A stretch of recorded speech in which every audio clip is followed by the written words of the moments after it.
Welcome to another episode of How Did You Get There, the podcast, where it's all about the journey. It's about the twists and turns that have brought people to where they are right now. My name is Phoebe and I'm your host. And today I have with me my first ever couple on the podcast. I've got Touré and Michelle. Touré and Michelle are partners in love, they're partners in life and partners in business. You'll have to tell us about that because business, that's working with the person that you love can be hard work. But they own and operate Majestic Tees, which is a custom t-shirt printing and embroidery business in Coral Springs, Florida. Michelle and Touré, thanks for joining me. How are you? Good. How are you? I'm good. Thanks for having us on. Touré, who is Michelle?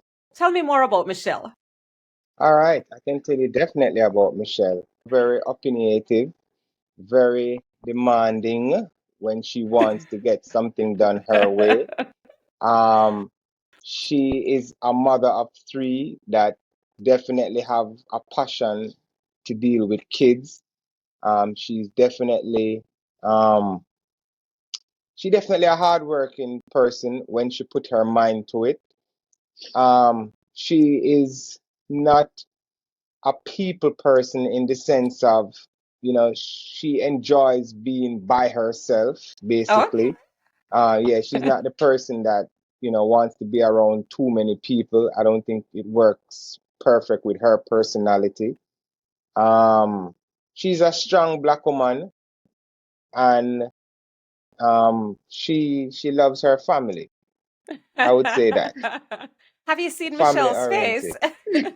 For people who are listening and not necessarily watching, Michelle is processing everything that Tour is saying. Michelle, did that seem really accurate? Did he get it right? He's on point. He's on point. So He's Michelle, definitely on point. he's on point, isn't it? All right, so Yeah. I'm gonna flip it and I'm gonna ask you to Yeah. tell me about Touré. Who is this Touré that we're looking at right now? Hardworking, determined, grit, lots of grit, as in patient, very, he's he's the more friendlier person of Okay. us both, in his friend group, but in terms of his work ethic, to the point, very determined, yeah. Would you say that you are very similar or quite different? Very different. Yeah, Very very different. different. Very different. I would say very different. Very. As you say, I'm a more people person, and she's not really a people person. So, I guess if you want to try and get something done, you'll probably try and go around her and see if you can contact me, because I would be the more person to be engaged with Yes, someone. yes. Yeah. Otherwise, from that, you're gonna have to deal with somebody tough. Yeah. Oh, submission. You know what? It sounds as We're though the there's balance. balance, though. That's exactly it. It feels as though there's And a it's scale, needed. and Yeah. it is absolutely needed. I think in every relationship, you need somebody who is perhaps the one that kind of keeps things in check, and then the person who, to the public, seems as though they're more approachable. I won't tell you which person Right. I am in my relationship as yet. We'll Yeah. we'll get Yeah. there eventually. Yeah. And you've spoken very highly of each other. What was it that attracted you to Michelle Touré? What is it that you saw in her that made you think, you know what, this is somebody that I want to do life with? I would say at the time, Right, because because that was yeah, high that was school. high school. So, as in, being attracted to her in high school was just me just being a teenager.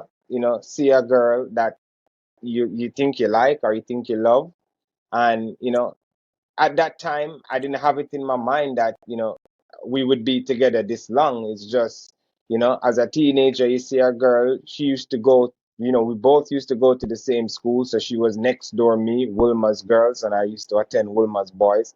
And because I used to do track and field, she had a best friend that normally comes over to Wilma's boys, because that best friend, her brother used to run with me, and she used to go home with them. So she used to come over to Wilma's, and I used to see her, and then I was attracted to her, and then play my cards right, and the rest is history.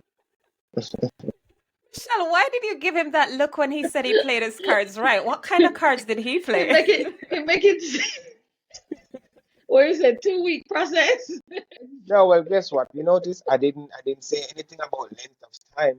I No, you just went didn't. straight You to the didn't. point. I just said I played my cards right, and this is where we are right now. All right.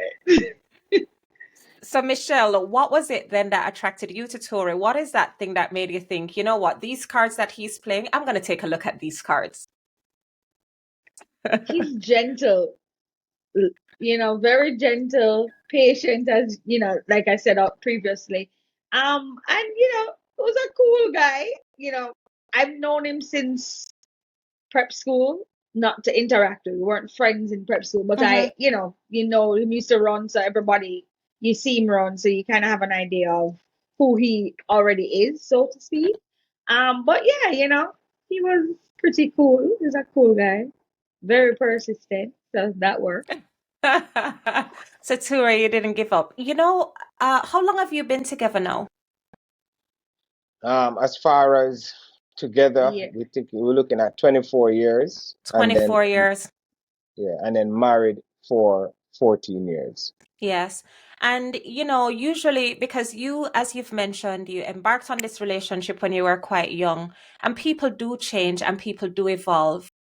How did you manage to remain connected? Because you often hear about people sometimes growing apart. How did you manage to remain connected as you went through these different stages of life? I think that's the most challenging part, to be honest with you, Mm-hmm. because um, when you just start off, as I say, when you're young, it's all about the love and all about the excitement and stuff like that, and it's new. It's very new. you don't really find your true self at that age. So, it's based on love when you're younger, and then as you start to get older now and start to evolve, then that's where the challenges come in now, because um some Grow.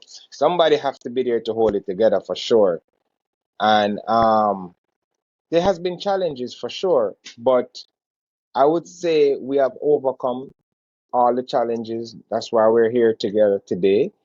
Um, And but it's a growing process, daily, monthly, weekly. It's, you don't know what's going to happen. So, you Mm-hmm. just have to kind of, hold it together and work through it.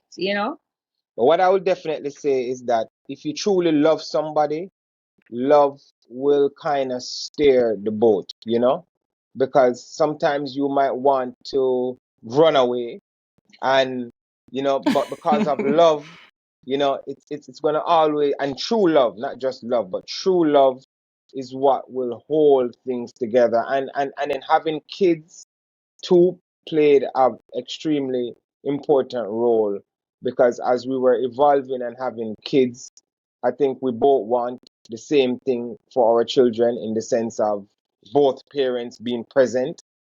Mm-hmm. um because from Michelle's side of things, she didn't really grow up with both parents present, and I would assume that that's something that she would have loved in our relationship, or in her growing up, that she would love to have both parents to be there by her children side, Yeah, because it makes things extremely more easier for sure when you have both absolutely. parents are there. One of the things that you spoke about was that having true love is what brings you through a lot of the challenges that you would face or you have faced. Michelle, what does true love mean to you, and what does that look So, like? so in terms of true love, you would think compatibility, understanding, patience, just being there, support system.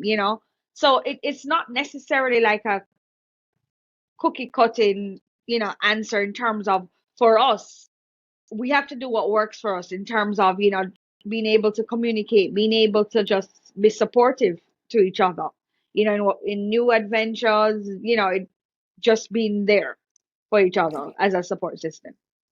So Tura, do you think that love is actually a feeling, or do you think that love is a decision that you get up and you make every day, and you're saying, I am choosing to love you, Michelle, and I'm choosing to be the best version of me with you? Or is it, do you think, merely a feeling that you have and you either have it or you don't? I think it's a little bit of both, to be Yeah. honest with you, because it has to be there. Yeah. And as you know, things evolve, so love has to evolve too.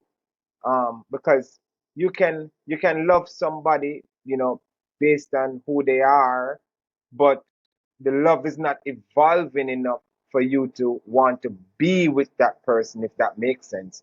You know, like you can have a friend and you love that friend, but you're not looking to be intimate with that friend, as well as you love that friend and you'd like to be intimate with that friend. So I think love can go in different direction, and as I said, especially when it's a evolving situation, I would say love has to evolve in order for the relationship to evolve also.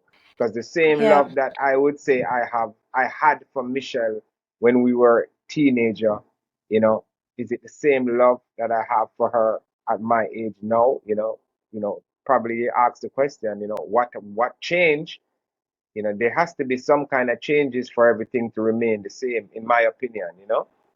Yeah, I also feel as though you have to be moving in the same direction because as people evolve and as people Must. grow and as people change, I can be at a different point than my partner, and that's sometimes where the disconnect is. Because That's the if most challenging thing, to be honest with you. absolutely. That's the most challenging thing, because if you guys don't stay connected, then it's Hmm. very easy for you to go separate ways. As each challenge can be a different test. And it depends on Yes. how you react to the challenge, to the test. What that will determine, just on a whole, like, how strong you are, how weak you are, how much tenacity you want to display, or, push through with whatever situation can make or break, the level of love. Yeah. And then you mentioned the fact that you have children together, and that's been almost a glue in the relationship as well. That perhaps changed the dynamics of the relationship because Michelle, you mentioned when we spoke before the podcast that you got pregnant at 18, had your first daughter because you've got three girls at 19. How did you manage parenthood at that age when you were still very much growing yourselves? Because we're growing and evolving every day. What was it like Right. for you becoming a parent at 19? I assumed my responsibilities, and I, adjusted to the role, I would say, very well. It wasn't a huge adjustment for me. Um, I don't know. I'm a natural nurturer, so it kind of was second nature to me. So Yeah. it wasn't like, yeah. It's second. Was it the same for you, Tori? Did you feel as though it just came naturally at the point that you became a father? Yeah, because having our first child, it wasn't an accident. You know, for whatever reason, I wanted to have a child at that age, for whatever reason. And, I'm not here today to say that, I encourage 18-year-olds or 19-year-olds or 20-year-olds to go have a child at that age. But I think I knew what I wanted at that age. Like, I think I was a little bit ahead of the game. And having a child at that age, it definitely helped me to mold me into the person that I am today. And I think I knew that was going to happen, you know? Um, because I think for me personally, and everything that I'm saying, it's for me personally, not saying that Mm-hmm. anybody should go out there and follow what I did. You have to have the calling to know that you should go ahead and do whatever you want. So for me personally, I think it taught me how to become a man at an early stage, which I felt that way already, and that's why I wanted to make that decision for whatever reason. I just felt like I was ready to take on a family life at a tender age, and it kind of brought us together where I wasn't trying to look to party anymore. I wasn't trying to do I don't want to say childish, but things that people would have done at that age. it took me away from that.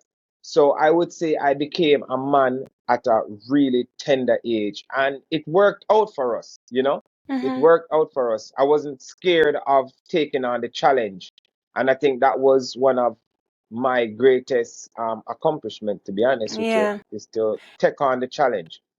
Yeah. You know what? When I became a mother, I feel as though that's one of the most pivotal moments in my life in terms of transformation.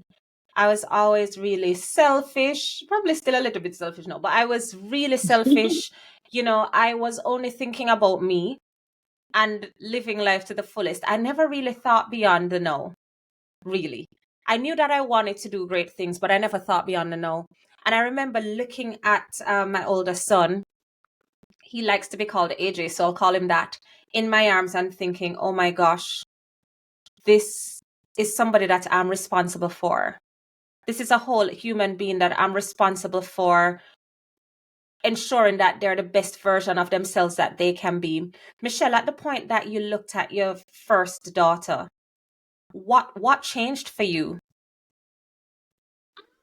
So for me, it wasn't much. Like I said, I'm a natural nurturer, so it Mm-hmm. came, it was a very easy transition for me. But in terms of, I knew, as the day went on, as the months, years, like, this is what we're doing, this is what I want to accomplish with her, this is what I want her to be able to do, where I need her to be. So the more I got the experiences, the better I got at it. So I mean, she was potty trained at a certain time. Wrote her name at a certain time. It was very, like very structured and to the point. I mean, and for me right now, looking, you know, observing her as an adult, yeah, I'm proud. You're I really did good. proud. We did good. Yeah, we did good. And you've Yeah. you've got you've got three girls. What's it Yes. like raising three girls? Like, It's how do tough. you do? Is it? It's tough. It's very tough. So three girls, they Three do different they personalities. do Oh the yes. same things but in different ways. So it's a puzzle each day. Not everybody responds to the way you did it with one, the first, second, or the third. So it's constantly Adjustment. you're evolving. It's an adjustment each situation, to be honest. It's Mhm. very, But it's a good adjustment. It's a good adjustment. yeah, It's a good adjustment. adjustments are made very often, and it works because I mean they're they excel, you know, if you but it's something that you have to be consistent with. It's something that you have to, you know, instill certain discipline, certain work ethic, certain the mindset, so it's just something that you have to talk through, you have to go through, you have to kind of reiterate constantly, like you have to just keep at it no matter how challenging it might become. And I think that's what makes that's what makes a parent, you Yeah. know? And this is where a lot of people, like, they consider themselves parents, but they're not putting in the work that is required to be a parent. People think that having a child, that's what makes you a parent. No, it's what you do along the journey is what really make you a parent, because anybody can have a child, you know? If you really want to be like straightforward, anyone can go and have a child, but that doesn't really make you, as they would say, a father or a Or mother a to that mother, child, yeah. And you know? you saying that it's a lot of work really resonates with me because I I've not really necessarily found parenting very easy. For me, parenting is perhaps the most difficult thing that I've ever done and will ever do. Also, the most rewarding, but very difficult because I find it difficult to not take the decisions that my children make that sometimes aren't the best decisions as an indictment on my own parenting ability. I don't know if that makes Okay. sense at all. Yeah. Yes. Yeah. But Yes. if it is that, say my child makes a decision that I know that this decision is gonna ultimately be something that's not gonna be in his best interest because I have two boys. I don't know how to not look at that as me perhaps having failed somehow and having not done my part somehow. So that's something that I really honestly grapple with.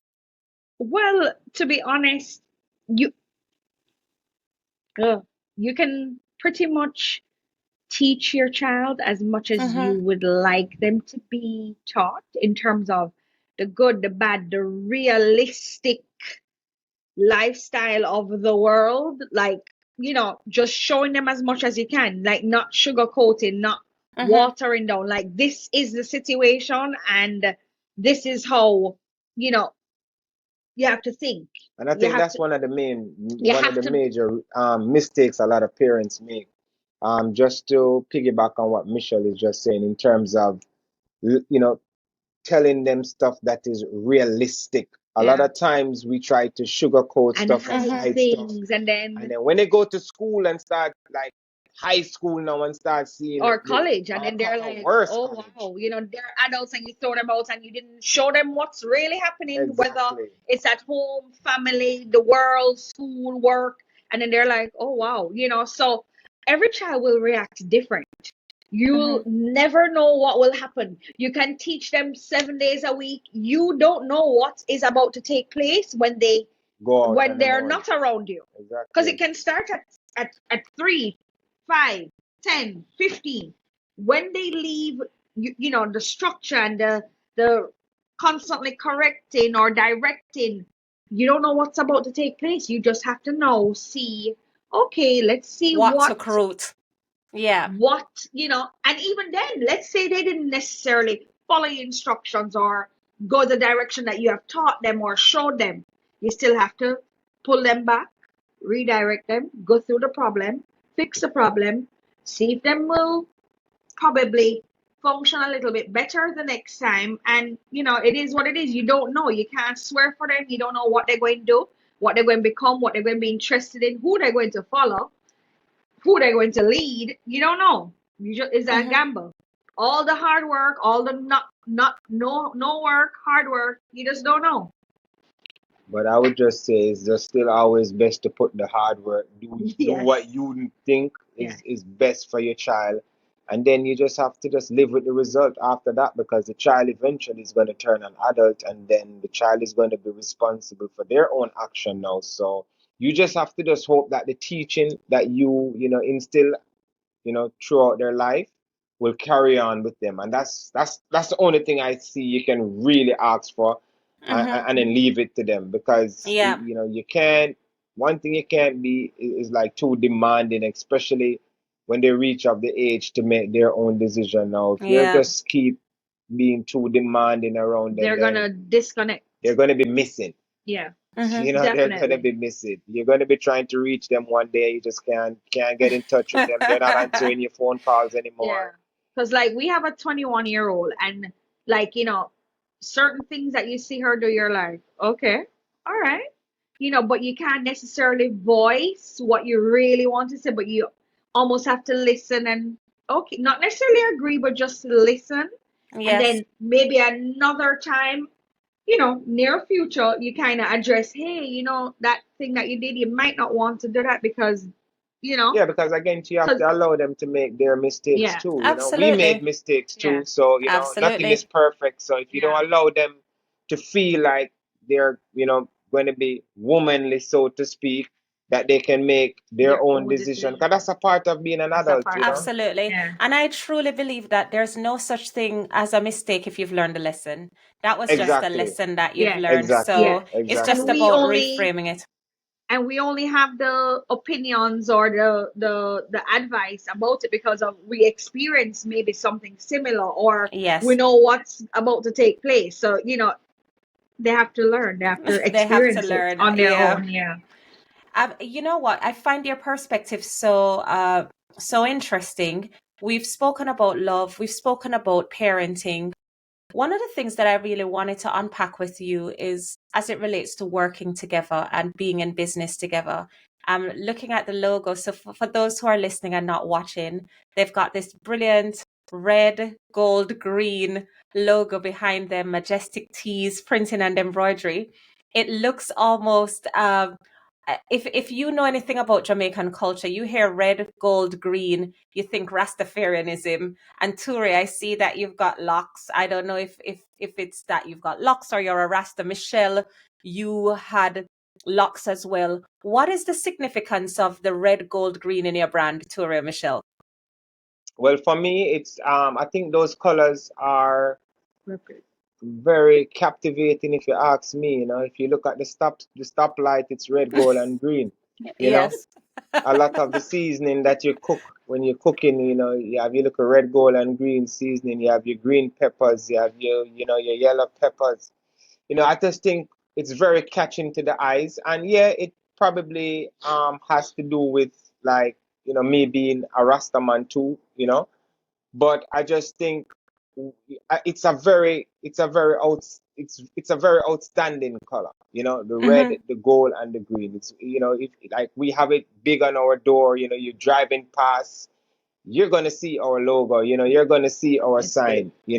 So I like it from those perspectives. Yes. And you touched on Rasta. Is Rasta part of your life from a um I don't want to say religion, but in terms of lifestyle and in terms of how you choose to live your life, what's the role that Yeah, yeah, Rastafarianism play? lifestyle. I would say lifestyle because for me, Rastafarian is not like a religion to me. It's more Mm-hmm. a lifestyle. It's how I choose to live. Mm-hmm. In the sense of being a vegetarian, try to eat as healthy as I possibly can. My kids, myself, my wife, we don't eat no form of meat, not even fish. Um, and it Rasta stands for family too. I became I don't want to say I became, I found Rastafarianism when I was a teenager, and I followed it up because I like what it stood for, in the sense of family. You can't be a king without a queen, you know. Mm. Um, that was one of my main thing too, and I would say I was a little rough before, so finding the Rasta way of living, it kind of mold me now into a more humble, a more, as I said, calm, patient, family orientated individual, not so much caught up in the going out lifestyle no more and the party this and the party that. I took things a little bit more serious now, and I think it worked for me, and that's why I might have Michelle here by me, beside me for all these years. If I didn't find Rastafari, I don't think I You don't wouldn't have settled I down. don't think I would have settled down, to be honest with you. Yeah, put it in that terms. I really So don't. He tells you that. Oh, yeah. so So we've got Rastafarianism to thank for To this be, beautiful yeah, union that we're seeing. yeah, yeah, pretty yeah, much. yeah, The kids at 19, yep. The child, sorry, we keep saying kids, but yeah, you get what we're The saying. yeah. child at Uh, 19. Yeah. yeah, it had a lot to do with us staying together for sure. For sure, sure, Yeah. sure. Because my principles towards life and everything automatically changed. Yes. I love that. And Yeah. Michelle, we've started talking about the business. So you've got Majestic Teas. How did it begin?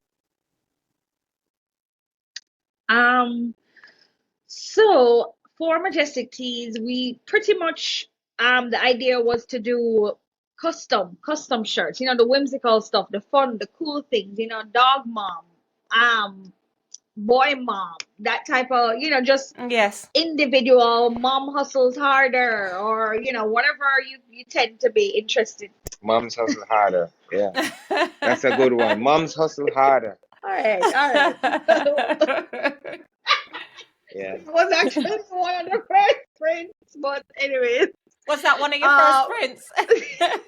yes, 'cause, so all right, all Don't be right. offended, dads. We know what It's all happened. right, Dad. But it's mom's run things, way. But yeah. Um, so we wanted to do all these individual prints, and so we realized between pricing, turnaround time, it just wasn't feasible. It wasn't a thing. The printers that we were going to were like, we can't just Oh, you need a medium. Oh, you need a small. Every second we're pretty much interrupting their print process. You know, I mean, now we have a print shop, so we understand fully what we were doing to them. It's crazy. No, it's not a thing. So we ended up just deciding to take the leap and um you know started investing in getting the machines and everything.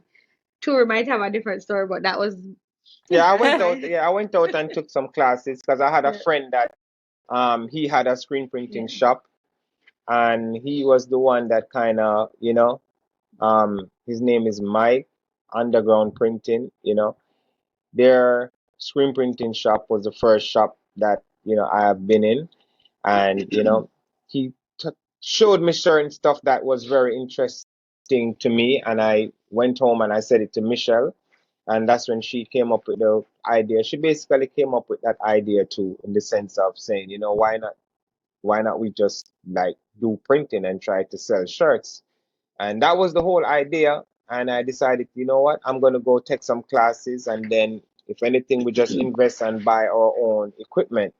And that's exactly what we did. And we were trying to actually start our own clothing line, but we knew people and people that own businesses, and then eventually they knew that we were starting a printing business, and then they would have asked, they asked us, can we print 24 shirts for their business or 50 shirts for their business? And then it started from one business to two business to three business to six business to 10 business, and then we There just never looked back. And the whole Yeah. dream or an idea to of the printing clothing brand. clothing brand, it just never It came prevailed. to a halt. Isn't that something that you would explore again though? Is that still Yes, something that Yes, you yes, want to yes, do? yes. yes, yes. Because I like wearing my brand. As you can see, we have our cap, Majestic Tees. Um, I like wearing my product, to be honest with you. It's just sometimes when you get so caught up in the commercial printing, um, it's kind of hard to kind Yeah. of get that creative juice flowing to do your own stuff, because you're always caught up doing Bring somebody printing for else's vision to life. You know exactly. what though? For me, this podcast was all about reminding people that if they're dreaming, never to give up on it. And I love the fact that you determined that you wanted to embark on this business. You started where you were at, and you're at the place that you are now where you've managed to scale the business. But one thing that I would say is we should never ever stop dreaming, because if No, it's something that you no, wanted to do, perhaps it's something that you go back to and go back to the drawing board and explore. I'd love exactly. to And I'd and love to follow that story. I want to hear and I would more. say don't feel, because a lot of times people think that they have to do things by themselves in order for it to be Mm, successful. yes. Don't be afraid to partner, because synergy is the way, man. Like, don't be afraid. Sometimes You know, people look for people only if they have money. But when you're dealing with business, it's not only money that is going to make the business function. Um, you need somebody who can know how to market. That has nothing to do with money. If you have somebody who is don't have any money, don't have any credit, but they're very good on social media in terms of posting and doing stuff I'm like that, promoting your all business, and yeah. promoting, yeah, all of those stuff And just has great hands on value with other things, and hands on. inside and outside of a box of any business.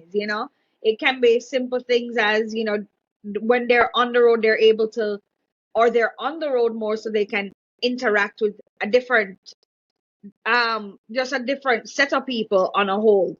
So they will have access to different people that you're in the office, you who are sitting in the office won't have access to, because you're in here in your little office, not being able to go out there to hustle or interact with new customers, new clientele. So different people play different roles, throughout a business, and you can't undermine that one person who might not be educated or might not have the experience, but they naturally can do this or can do that. Yeah, you can't Hmm. rule them out. And I don't want to leave out this, that we literally started this business in our garage, a rental property garage, and we were printing for businesses for 5 years, going on to 6 years in our garage before we Got the actually storefront. got the storefront and upgraded our equipment. We were printing manually in the garage, and now we're printing automatively. So we made a huge jump from the garage to this storefront warehouse that we're actually at right now, which took a lot of work, a lot of sleepless nights, you know, hours of working. But I will say this to anybody who is trying to get involved in business is that um, the pros and the cons, if you want to put it like that, is that you're going to have to put in a lot of work. And I guess some people don't really like to work. So I guess that would be a con for them. But the pros is that once you put that work in, it's like sowing a seed. When the tree starts to grow and it starts to blossom and your fruit starts to come, then Yeah. you're going to be eating in abundance after that. It does take a level of patience though, isn't it? Because when For you're at the sure. beginning Yes. of that journey, you've spoken about being in that garage for 5 years. You don't really know at what point that seedling is gonna become a plant. You No, don't know when it's No, gonna no, pop out and no. become no. something, or when it's gonna even bear fruit. Because you can have the tree and there's nothing on the branches. There's nothing on the So there's something branches. about patience as well. Do you Patience is ever, everything. yeah, yeah. Do you ever worry about it kind of separating your work life from your family life and not bringing anything that happens in the workplace home? Or is it something that you've managed to seamlessly fuse this?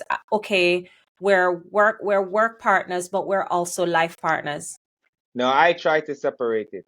I try my best to separate it. Sometimes my wife is in the shop. She's running me down to give me a kiss. I try to separate it. I'm like, hey, we are at work.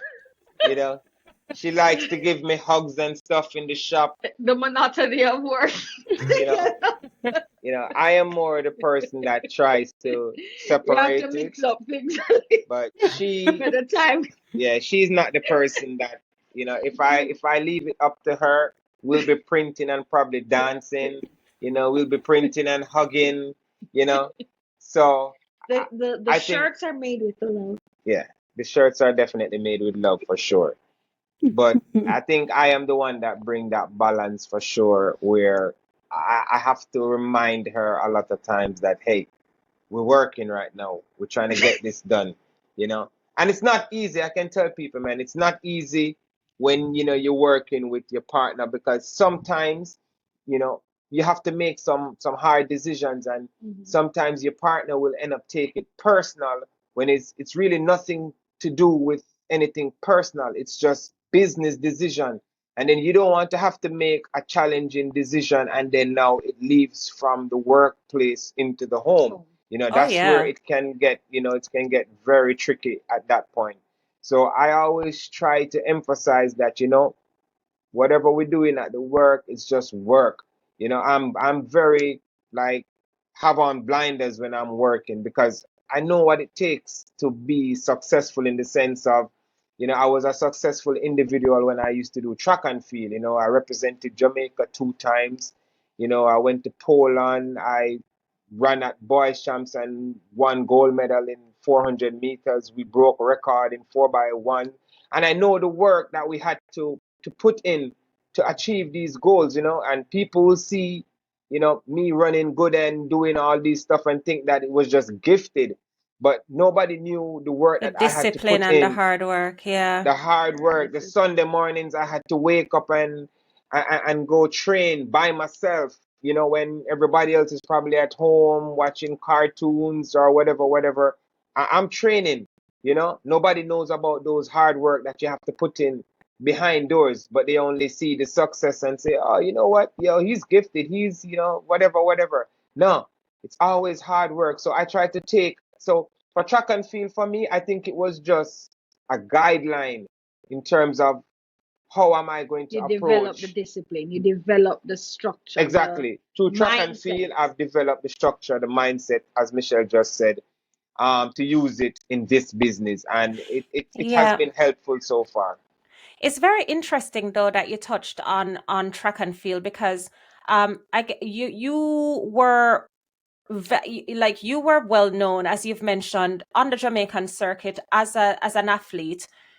Yes. Did you think that this would be where you would be in terms of going the route of being an entrepreneur as opposed to No. being, No. doing athletics full time? No. No. You know what? I think I am a very multi-talented individual where like if somebody asks me, what I want to become, like I just move with the motion. Like I really I think the Almighty is the one who guides me from I was a kid. Because even doing track and field, a lot of people, when I stopped track and field, a lot of people was like, "What? You really stopping? You're not gonna go to Olympics?"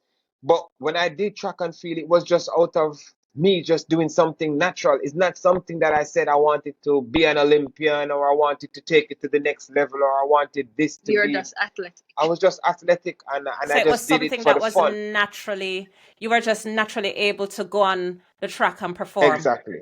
Exactly. Wow. It was just With natural. some hard work With and no, with a lot of discipline. hard work and Well, yeah, discipline, because he did speak Yeah. about it and said, you know what, I worked really hard.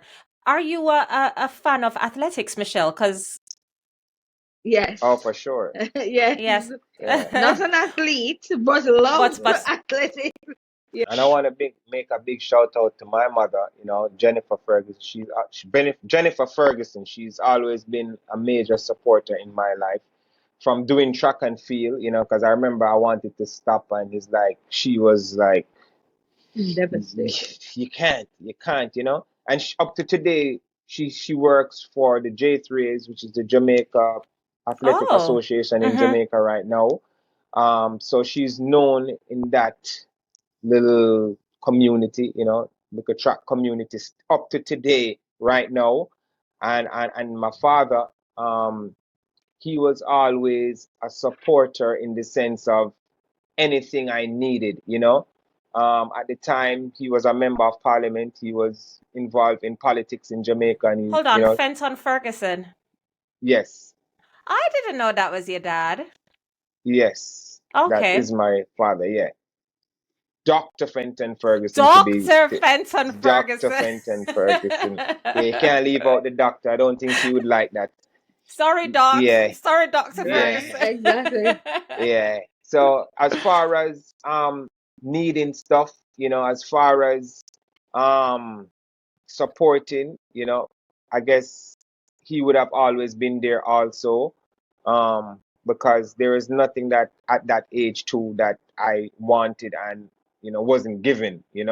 So it made my journey a little bit easier, so to speak, than Yeah. the norm. You know what? Touré and Michelle, you've spoken about the importance of hard work, the importance of being disciplined, the importance of sticking with it as well, as things grow in business, and the importance of support. What are some other tips that you'd give to people who want to embark on their own entrepreneurship journey, who want to become entrepreneurs themselves? I would say, first of all, you have to know what you want to do.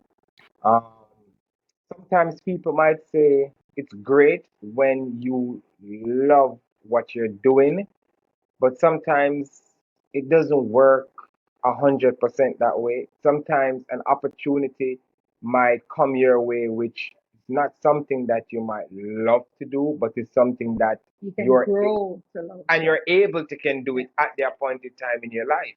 Now, what are you gonna do? You're gonna say, okay, you know what? I'm not gonna do this because I don't have a passion for it, or I'm going to do it because I see that I have the tools to make this possible. You know?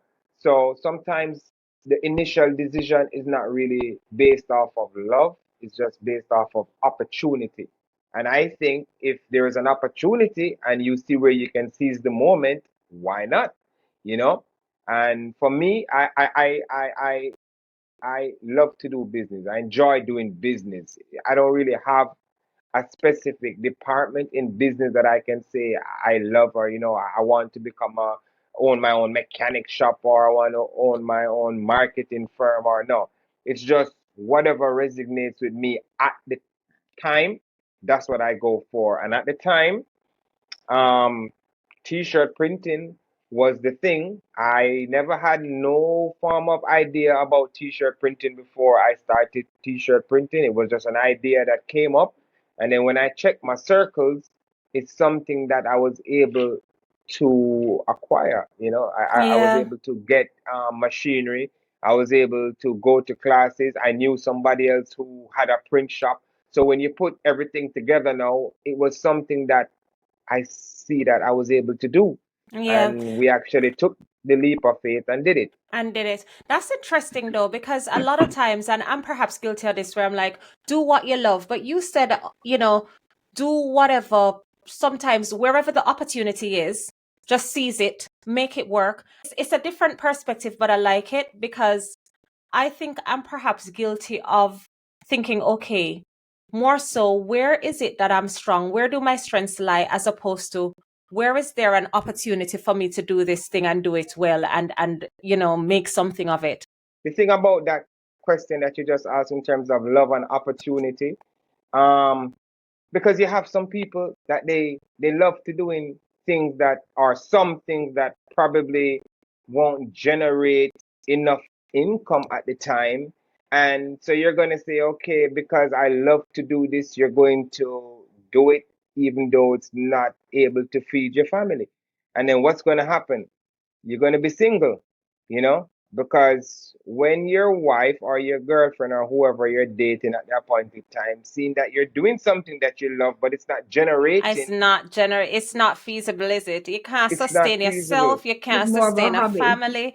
Yeah, I Exactly. hear that. Exactly. So no one is really knocking what you love, but you have to be Really. realistic. You have to see exactly if you want to go into an entrepreneurship, you have to see what really is there for you. See your surroundings, because your surroundings has a lot to do with your decision. Because what you might want to do, you're not around anybody who's doing that. But then an opportunity come up that your surroundings, is a part of that opportunity where you can ask questions now, you can get advice because you're Or around see that where there's a surrounding, demand as well.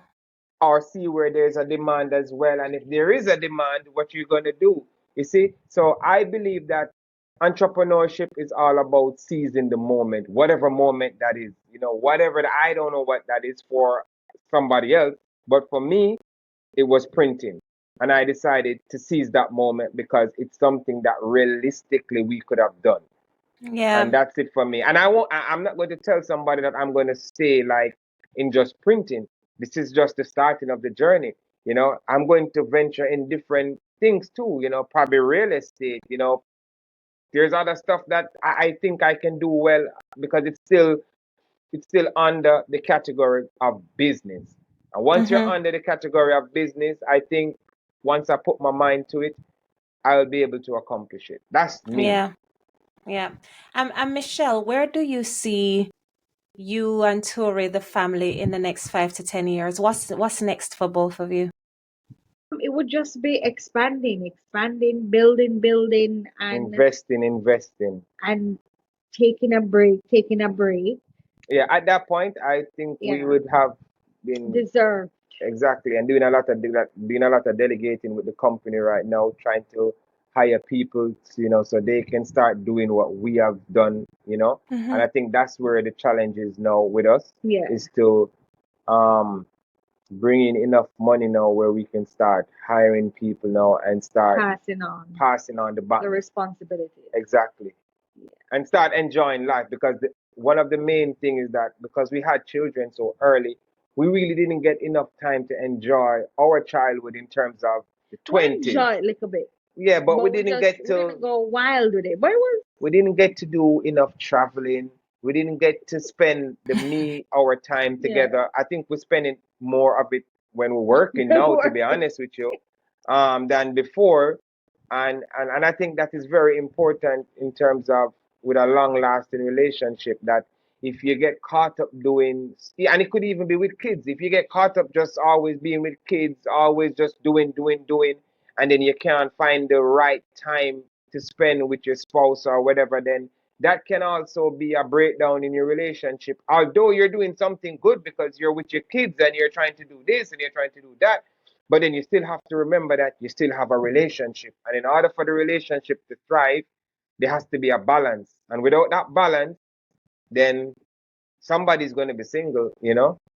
And that's why you have a lot of single parents today, because there's not enough balance where the relationship between both parties are concerned. And I think that is extremely important, to But be honest back with to you. the question, where we see ourselves Yeah, in the but that's, business. well, it came from that question, in the sense of 5 to 10 years. I would like to, me personally, I would like to be spending more time together, With because Michelle. with Michelle, exactly, because we didn't And get to then spend just that. complain about me hugging him up in the shop. No more spend time. Yeah, No, he because wants to that's spend the business. time. Mixed. It's Yeah, but mixed you see, signals. the thing Very about it, it's confusing. that business. We're not talking about business, we're talking about us. So that has Yeah, to be a more personal personal thing thing. now. So I don't know. I would love for the business to be Self-sustainable. self-sustainable. Yeah. That's actually the word. For it to be self-sustainable. That we can do something for 10 days straight and not have too much worry.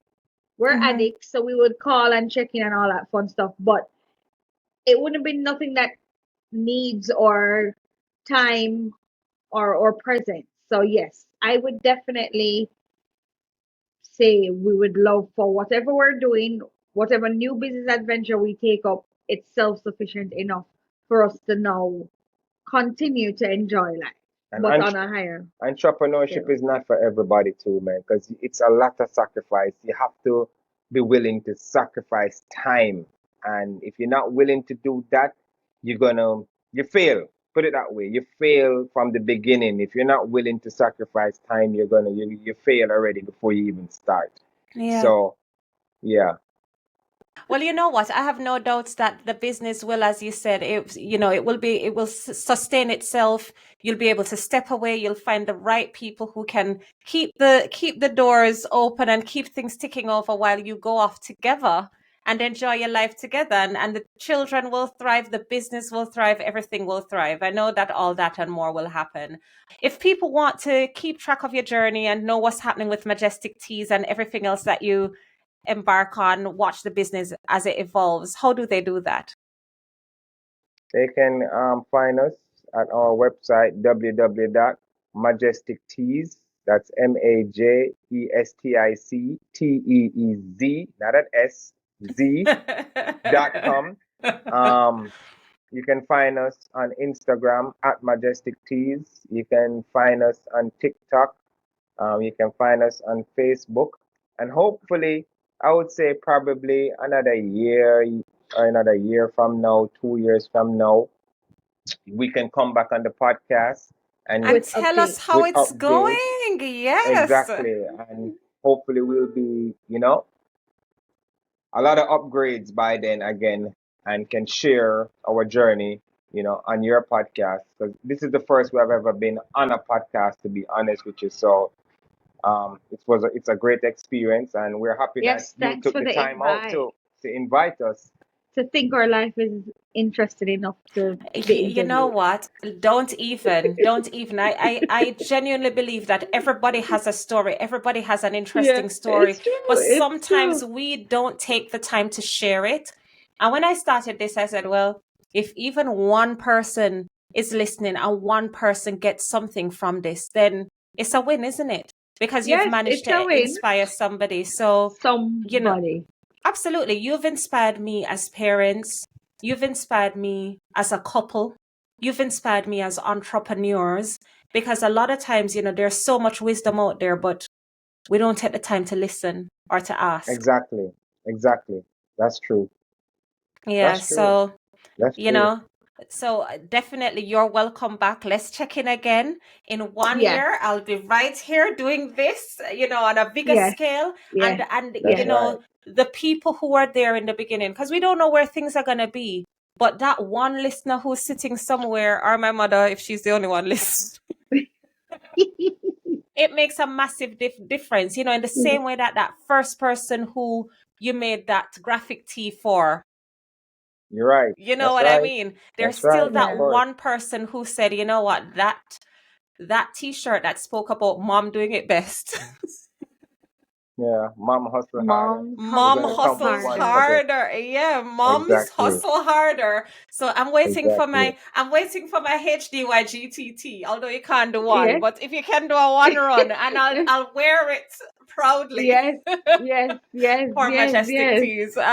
But thank you so very much for joining. Thank you to everyone who's listening.